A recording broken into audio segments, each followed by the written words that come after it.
소설이나 영화 속 주인공들은 참 신기합니다. 벼랑 끝에 몰려도 꼭 누군가가 나타나 도와주고 숨만 쉬고 있어도 기막힌 기회가 하늘에서 떨어집니다. 그런데 오늘 아침 지하철 안에서 사람들 사이에 끼어 샌드위치가 된 우리 현실은 어떻습니까? 어떤 동기는 회식 자리에서 농담 한 번 했는데도 임원 눈에 들어 승승장구하는 것 같고, 어떤 사람은 태어날 때부터 통장 잔고가 부모님 성함과 함께 따라온 것처럼 여유롭게 살아갑니다. 반면 우리는 진상 고객의 끝없는 질문에 미소를 유지하고 부하 직원이 실수한 엑셀 파일을 밤늦게까지 복구하며 마이너스 통장이 마이너스인지 플러스인지 매달 확인하는 삶을 살고 있습니다. 그래서 문득 묻게 됩니다. 왜 내 인생에는 하늘에서 떨어지는 공짜밥이 없을까? 왜 나는 로또보다 공과금을 더 자주 만날까? 오늘 우리가 살펴볼 탈무드 아가다의 제목은 영어권에서 전통적으로 더 프리모디얼 플로 오브 휴머니티, 즉 인류의 원초적 결함이라고 불립니다. 쉽게 말하면 세상이 처음 세팅될 때부터 이미 억울함과 당혹감이 기본 옵션으로 장착되어 있었다는 이야기입니다. 유대인들은 이 이야기를 통해 세상이 애초부터 얼마나 불공평하고 고단하게 설계되었는지를 뼈저리게 가르쳐왔습니다. 도대체 무엇이 그토록 억울했는지 오늘 그 차갑고도 현실적인 세상의 기원을 함께 들여다보겠습니다. 오늘 우리는 이 억울함에 대해 한숨만 쉬고 끝내는 것이 아니라 그 불공평함의 속살을 하나하나 해부해볼 것입니다. 먼저 수천 년 전 유대의 랍비들이 남긴 원전의 이야기를 있는 그대로 읽어보고 그것이 어떻게 동양의 고전들과 묘하게 손을 잡고 있는지 살펴보겠습니다. 이어서 현대과학과 행동경제학이 측정한 숫자들이 왜 이 오래된 이야기에 고개를 끄덕이는지도 확인하게 됩니다. 마지막에는 내일 아침 알람이 울렸을 때 또 하루 시작이네 하고 이불 속으로 들어가고 싶은 마음을 누르고 실제로 어떤 계산을 하며 살아야 하는지 구체적인 생존 공식을 정리해보겠습니다. 오늘 이야기는 마음을 따뜻하게 위로하는 동화가 아닙니다. 오히려 계산서를 들고 찾아오는 현실에 더 가깝습니다. 하지만 이상하게도 사람은 현실을 정확히 알게 될 때 오히려 덜 불안해집니다. 오늘은 바로 그 차갑지만 든든한 생존의 법칙을 함께 나누어 보겠습니다. 오늘은 탈무드 아가다 BOL 1부 2장 16절에 기록된 이야기입니다. 우선 원문부터 보시죠. 랍비 아바후는 태초에 땅이 혼돈하고 공허하며 라는 구절을 설명하며 이런 비유를 들었습니다. 어떤 왕이 두 명의 노예를 똑같은 값을 치르고 샀습니다. 한 명에게는 왕실 창고에서 밥을 주라고 했고 다른 한 명에게는 일해야만 먹을 수 있다고 했습니다. 두 번째 노예는 크게 당황하며 말했습니다. 아니, 같은 날 같은 가격으로 사왔는데 왜 저 사람은 식당 정기권을 받았고 저는 평생 야근 이용권을 받은 겁니까? 랍비들은 이 당황스러운 항의를 통해 땅의 심정을 설명합니다. 태초의 땅도 마찬가지였습니다. 땅은 억울했습니다. 하늘과 땅이 동시에 창조되었는데 저 위쪽의 존재들은 신의 곁에서 평안하게 지내고 우리 아래쪽 녀석들은 땀 흘려 일하지 않으면 굶어야 하다니. 이 계약서에는 분명 설명이 없었는데요. 땅은 몹시 당황스럽고 혼란스러웠습니다. 랍비 유다 바르시모는 왕이 똑같은 값에 산 두 하녀 중 한 명은 궁궐에 두고 다른 한 명은 밖으로 내보낸 비유를 들었습니다. 또 랍비 타누마는 요람에 놓은 왕자 때문에 훗날 자신이 대신 책임을 져야 할까봐 걱정하는 유모의 비유를 들었습니다. 잘못한 것도 없는데 이미 걱정이 예약된 상태였던 셈입니다. 태초의 땅은 이처럼 시작부터 억울함과 불안함을 안고 있었다는 것이 랍비들의 설명입니다. 이제 글자 그대로의 뜻을 보시죠. 이야기의 표면적인 줄거리는 의외로 단순합니다. 세상을 만든 왕이 피조물들에게 서로 다른 조건을 부여했다는 것입니다. 하늘의 존재들은 일하지 않아도 영원히 살아갈 수 있는 안락함을 배정받았지만 땅의 존재들은 땀을 흘려야만 밥을 먹을 수 있고 실수하면 대가를 치러야 하며 결국에는 죽음까지 맞이해야 하는 운명을 받았습니다. 이 이야기를 읽으며 옛 선조들은 어떤 생각을 했을까요? 의외로 크게 울분을 터뜨리지 않았습니다. 오히려 세상이 원래 이렇게 만들어졌구나 하고 담담하게 받아들였습니다. 영적인 세계와 달리 우리가 발 딛고 사는 이 현실은 처음부터 노동과 책임을 전제로 돌아가도록 설계되었다고 본 것입니다. 그래서 선조들은 누군가 던져주는 공짜밥이나 만능 해결책을 기다리지 않았습니다. 물론 사람 마음이야 다 똑같습니다. 가끔은 통장을 열었는데 모르는 분이 생활비를 입금해 주셨으면 좋겠고 아침에 일어났더니 대출이 스스로 사라졌으면 좋겠지요. 하지만 현실은 그렇지 않았습니다. 현실의 고단함은 예외 상황이 아니라 기본 설정이라는 것, 이것이 그들이 읽어낸 가장 중요한 메시지였습니다. 그래서 그들은 불평을 줄이고 오늘 해야 할 일을 늘렸습니다. 공짜밥의 꿈보다 내 손으로 채운 한 끼가 더 현실적이라는 사실을 알았기 때문입니다. 이제 랍비들의 비유와 그 이면에 숨어있는 의미를 조금 더 천천히 들여다보겠습니다. 왕은 똑같은 돈을 주고 노예를 샀는데 왜 굳이 한 명만 일하게 하고 한 명만 궁궐에 머물게 했을까요? 여기서 궁궐과 추방지는 아주 극명하게 대비됩니다. 궁궐은 가만히 있어도 먹을 것이 나오는 공간입니다. 하지만 자세히 들여다보면 이상합니다. 변화가 없습니다. 긴장도 없고 도전도 없습니다. 오늘도 같은 식사, 내일도 같은 식사, 모레도 같은 식사입니다. 처음 며칠은 좋겠지만 한 달쯤 지나면 혹시 회의라도 좀 시켜주실 수 있을까요? 하는 생각이 들지도 모릅니다. 반면 추방지는 다릅니다. 당장 굶어 죽을 위험이 널려있는 거친 야생입니다. 일하지 않으면 먹을 수 없고 실수하면 대가를 치러야 합니다. 하지만 바로 그 불편함 때문에 사람은 움직입니다. 삽을 들고 땅을 파고 씨앗을 심고 도구를 만들고 머리를 굴리게 됩니다. 어제보다 더 나은 방법을 고민하기 시작하는 것이지요. 랍비들이 가르치고 싶었던 것은 바로 이것입니다. 결핍과 배고픔, 노동이라는 가혹한 페널티가 사실은 인간을 앞으로 밀어내는 엔진이라는 점입니다. 아무런 보장이 없기 때문에 우리는 어떻게든 살아남기 위해 배우고 시도하고 성장합니다. 만약 모든 것이 저절로 해결된다면 우리는 오히려 아무것도 배우지 못할 수도 있습니다. 즉, 이 억울해 보이는 노동의 멍에는 단순한 벌이 아니라 우리를 움직이게 만드는 훈련장이었던 셈입니다. 세상이 우리에게 친절하지 않았기 때문에 오히려 우리는 스스로 가치와 능력을 만들어낼 수 있었습니다. 조금 서운한 이야기지만 우리를 가장 많이 성장시킨 것은 칭찬보다 마감일이었던 경우가 더 많지 않습니까? 전통적으로 실존의 문제와 관련하여 이렇게 해석되었습니다. 그런데 여기에 오늘을 살아가는 우리에게도 매우 날카로운 시사점이 하나 숨어 있습니다. 아까 원문에서 랍비 타누마가 이야기했던 불안에 떠는 유모를 기억하십니까? 유모는 아무 잘못이 없습니다. 그런데 왕자가 훗날 사고를 치면 자신이 대신 책임을 져야 할지 모른다는 걱정을 안고 살아갑니다. 땅도 마찬가지입니다. 나중에 태어날 아담의 선택 때문에 함께 고생하게 된다는 설정이지요. 이게 남의 이야기처럼 들리십니까? 현실에서는 의외로 자주 일어납니다.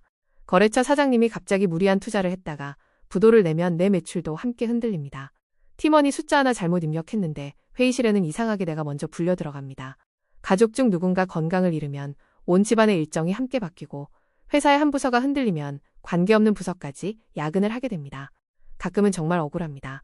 제가 한 게 아닌데요? 라는 말이 목 끝까지 올라오기도 합니다. 그런데 세상은 놀랍도록 자주 그건 맞는데요? 라고 대답합니다.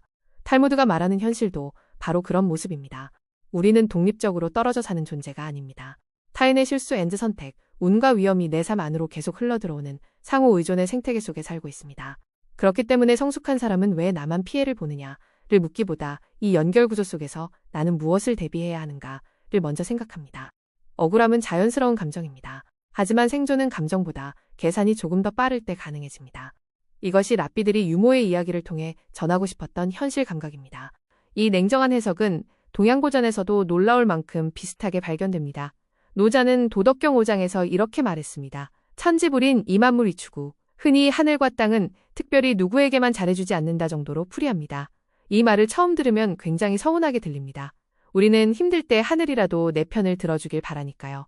하지만 노자의 의도는 세상이 잔인하다는 푸념이 아닙니다.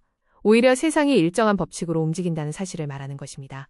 탈무드의 왕이 노예에게 노동을 명령했듯이 노자가 말하는 하늘도 누구에게나 똑같은 인과율로 작동합니다.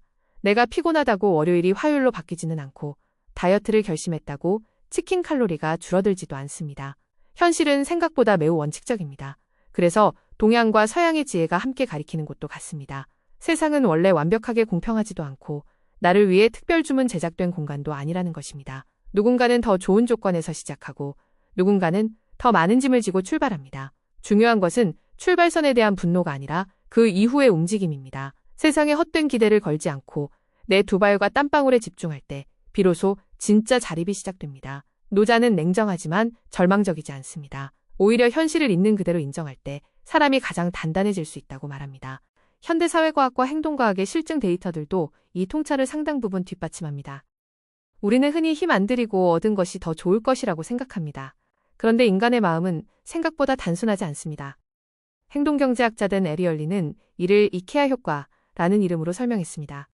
실험 결과 사람들은 남이 다 만들어준 완제품보다 자신이 직접 설명서를 뒤적이고 나사를 반대로 끼웠다가 다시 풀고 식은땀을 흘리며 조립한 가구를 훨씬 더 가치 있게 평가했습니다. 객관적으로는 조금 삐뚤어졌는데도 말입니다. 생각해보면 우리도 그렇습니다. 사온 김밥보다 직접 만든 김밥이 조금 더 맛있는 것 같고 다른 사람이 정성껏 만든 발표 자료보다 내가 밤새 만든 자료가 괜히 더 소중하게 느껴집니다. 인간은 자신의 시간과 노력이 들어간 것에 애착을 갖도록 설계되어 있습니다. 또한 아담스의 공정성 이론에 따르면 내가 투자한 노력과 돌아오는 보상의 관계가 명확할수록 사람의 동기와 생산성은 크게 올라갑니다.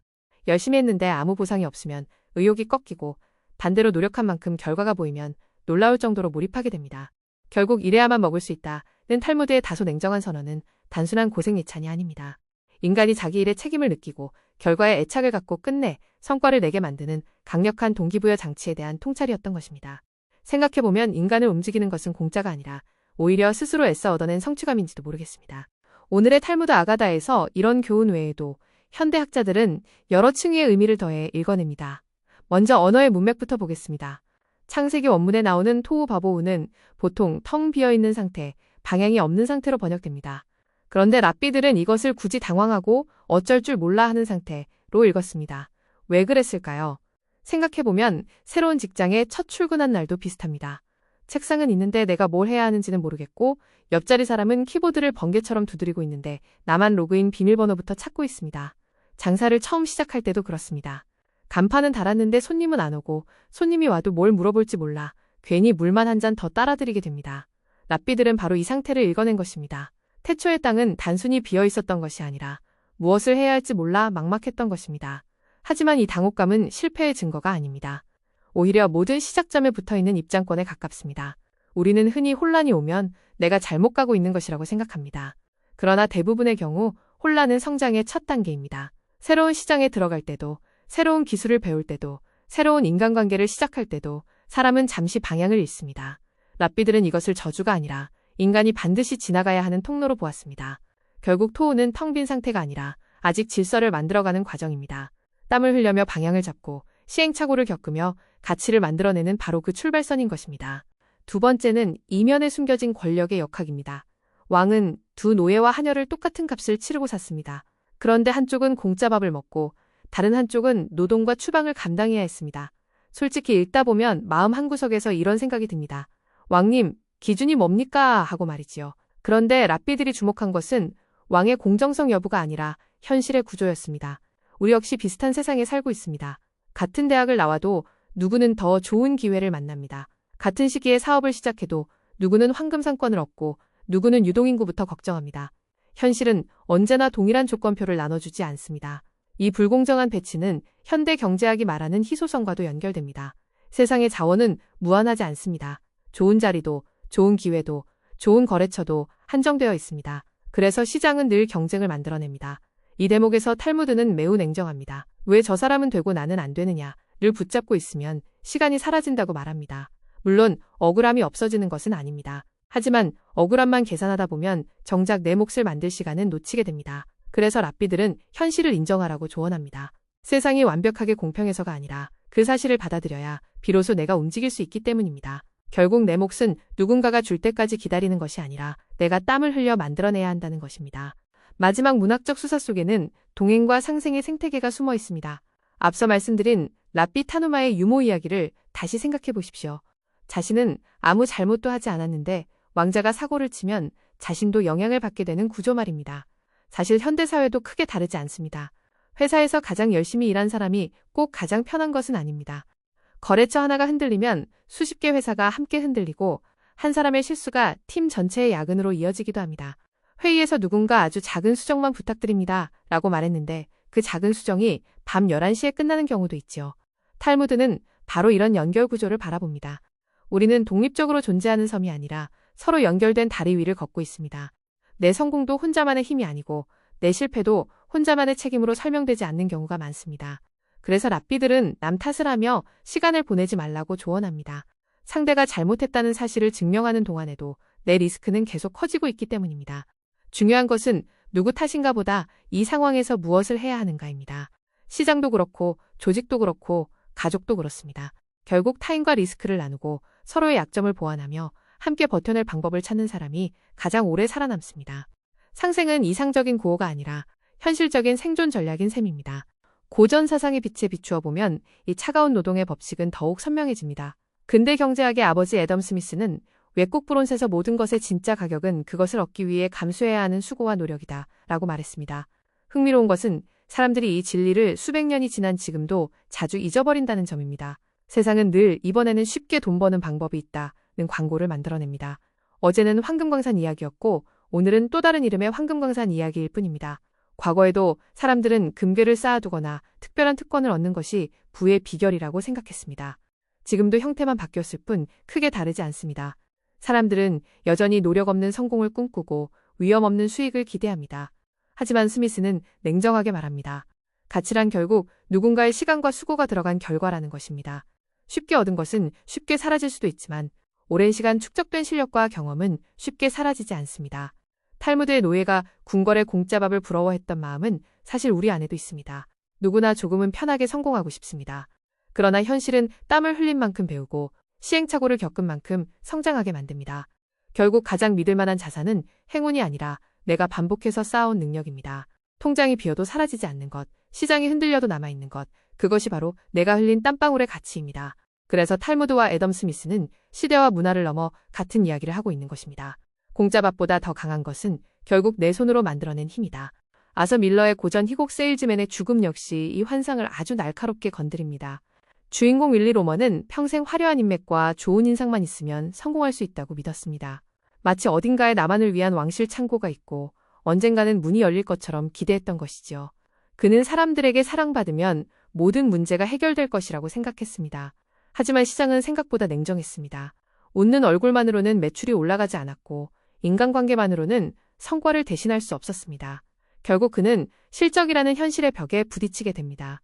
보다 못한 아들 비프는 아버지에게 울부짖습니다. 우리는 특별한 사람이 아닙니다. 평범한 사람입니다. 땀 흘려 일해야만 살아갈 수 있는 사람들입니다. 이 장면이 많은 사람들의 가슴을 아프게 하는 이유는 사실 윌리의 환상이 우리 안에도 조금씩 들어있기 때문입니다. 언젠가 누군가가 나를 알아봐 줄 것 같고 언젠가 특별한 기회가 찾아와 모든 문제가 해결될 것 같은 기대 말입니다. 하지만 작품은 정반대의 이야기를 합니다. 우리의 밥그릇은 누군가의 칭찬만으로 채워지지 않습니다. 결국 내가 직접 움직이고 배우고 일해야만 채워집니다. 물론 이 사실이 썩 낭만적이지는 않습니다. 그러나 이상하게도 현실을 인정한 사람은 오히려 마음이 편해집니다. 환상을 지키기 위해 애쓰지 않아도 되기 때문입니다. 그래서 세일즈맨의 죽음은 단순한 비극이 아니라 공짜밥의 꿈에서 깨어나는 성인식에 가까운 이야기라 할 수 있습니다. 지금까지의 논의를 종합해보겠습니다. 세상이 차별적이고 억울해 보였던 현실의 조건들은 결코 창조주의 오류나 징벌이 아닙니다. 그것은 일하지 않으면 먹을 수 없는 곳에서 인간 스스로 땀 흘려 가치를 만들어내고 진화하도록 촘촘하게 기획된 완벽한 생존 기제입니다. 물론 처음 이 이야기를 들으면 섭섭한 마음도 듭니다. 우리는 누구나 한 번쯤 세상이 조금만 더 친절했으면 좋겠다고 생각하니까요.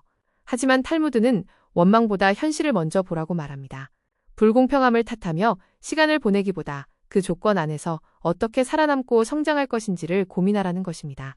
여기서 우리가 살아남기 위해 가장 중요하게 붙들어야 할 두 가지가 있습니다. 첫째는 최적화된 계산입니다. 세상 탓을 하며 감정을 소모하는 대신 지금 내가 얼마만큼의 노력을 투입해서 얼마의 이익을 회수할 수 있는지 그 마진을 차갑게 세매야 합니다. 사실 인생은 감정만으로는 잘 굴러가지 않습니다. 통장도 사업도 직장도 결국 계산이 필요합니다. 둘째는 타이밍을 읽고 생태계를 조망하는 안목입니다. 유모가 왕자의 미래를 내다보았듯 나와 연결된 타인의 행동이 내 통장에 언제 어떻게 튀어들어올지 그 리스크를 미리 살펴볼 수 있어야 합니다. 많은 사람은 자기 일만 잘하면 된다고 생각하지만 현실은 생각보다 훨씬 촘촘하게 연결되어 있습니다. 감정에 중독되지 말고 현실의 룰을 이용해야 합니다. 그것이 탈무드가 말하는 어른의 생존법입니다. 그렇다면 내일 아침 당장 우리는 어떻게 살아야 할까요? 5가지로 나누어 보겠습니다. 먼저 내면입니다. 환상을 깨고 불공평을 기본값으로 쿨하게 인정하십시오. 태초의 땅이 겪은 원초적 혼란에서 벗어나야 합니다. 사람은 기대가 클수록 상처도 크게 받습니다. 심리학의 인지부조화 이론처럼 헛된 기대를 버려야 고통도 줄어듭니다.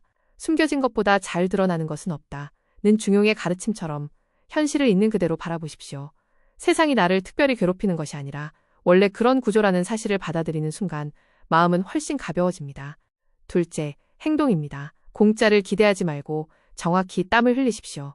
왕의 추상 같은 명령처럼 목표를 세우고 손발을 움직일 때 이케아 효과가 증명하듯 비로소 진짜 내 성과가 만들어집니다. 가끔 우리는 계획 세우는 데는 2시간 쓰면서 실제 행동은 10분 하는 경우가 있습니다. 하지만 현실은 계획서보다 행동에 보상을 줍니다. 노노의 말씀처럼 징징거릴 시간에 일에 민첩해야 합니다. 셋째, 일반관계입니다. 타인과 운명 공동체임을 자각하십시오. 다른 이의 죄로 저주받는 것을 꿰뚫어본 탈무드의 통찰처럼 우리는 생각보다 깊게 연결되어 있습니다. 한 사람의 실패가 조직 전체를 흔들 수 있고 한 사람의 성공이 모두를 끌어올릴 수도 있습니다. 수레와 바퀴처럼 우리는 서로 기대어 굴러갑니다. 그래서 관계는 감정의 문제가 아니라 생존의 문제이기도 합니다. 넷째, 가족관계입니다. 자녀에게 씌워진 온실을 부수고 야성을 훈련시키십시오. 궁궐이 아니라 추방지의 삶을 가르쳐야 합니다. 물론 부모 마음은 늘 편한 길을 만들어주고 싶습니다. 하지만 공짜밥만 먹고 자란 사람은 세상을 견디는 힘을 배우기 어렵습니다. 헬리콥터 양육의 부작용을 기억하십시오. 무조건적인 지원은 사랑처럼 보이지만 때로는 성장의 기회를 빼앗는 독이 되기도 합니다. 다섯째, 경제관계입니다. 시장에는 공짜 점심이 없다는 냉정한 계약을 수용하십시오. 왕실 창고 대신 시장의 룰을 따르십시오. 공정성 이론이 보여주듯 철저하게 땀 흘린 대가를 주고받을 때 신뢰가 만들어집니다. 너무 쉬운 돈, 너무 좋은 조건, 너무 달콤한 약속은 한 번쯤 다시 계산기를 두드려보는 습관이 필요합니다. 결국 오래 살아남는 사람은 운 좋은 사람이 아니라 가치와 대가를 정확히 계산하는 사람입니다.